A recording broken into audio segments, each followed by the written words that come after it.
You can go from this half cup of mung beans to this luscious tray of bean sprouts to this yummy stir fry in 6 days or less. Hello everyone, in this video I'll show you how to sprout mung beans so they come out perfect every time. All you need is the beans, water, and some type of container so you can water and drain the beans. That's a key factor in getting these to grow perfectly, watering and draining the water as often as possible. Here I have a sprouting tray I bought many years ago on Amazon. They still sell this exact same tray. I'll leave a link to it in the description box below. It's still around the same price. Would you believe that? Before that, I would sprout the beans using a strainer like this. It works just as well. The important thing is that you're able to rinse the beans easily and that the water drains away. That's the secret to perfect bean sprouts, keeping them clean by rinsing them well at least twice a day. For a tray this size, about a half a cup of beans is about right. You don't want to overcrowd the tray. The first step is to soak the beans overnight, or even for 24 hours is fine.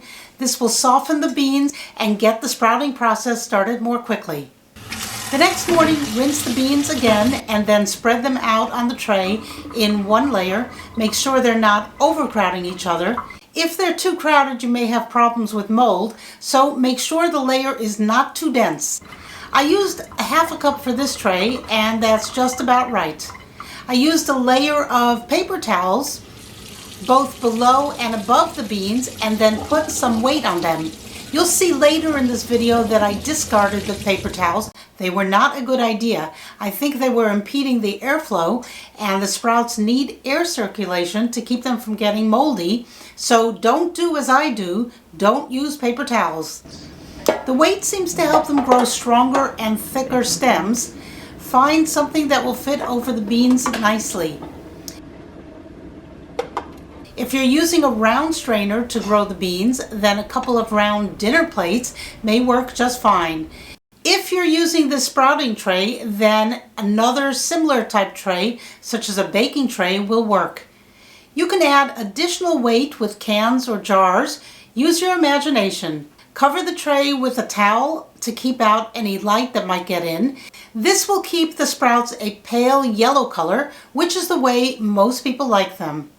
It will also help the shoots to grow longer since they'll be trying to stretch themselves looking around for the light. But if you keep them covered, they won't find any light no matter how hard they look, right? Rinse the sprouts twice a day, once in the morning and once at night. That's why they need to grow in a tray like this, so the water can drain out easily. Today is day 2, and let's have a sneak peek at the sprouts. And you can see they look beautiful, but they're still small. Remember to keep rinsing them twice a day, preferably every 12 hours or so. If you can rinse them more times, that's good too. Now it's day 3, and let's pull one out. And you can see it's grown even more in just one day. It's really amazing. And now it's day 4, and you can see this one has little leaves starting to appear. At this stage, the beans can be harvested, but I let these grow another 2 days since I wasn't ready for them just yet. Here you can see the roots. They look beautiful. They are edible if you want, but most people snip them off for aesthetic reasons. They look nicer without the roots.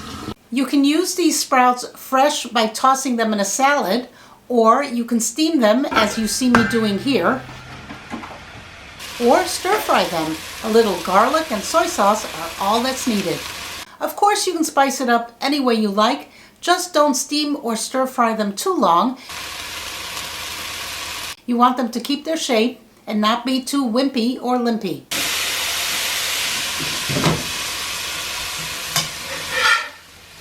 And that's all there is to growing fresh bean sprouts from the convenience of your kitchen.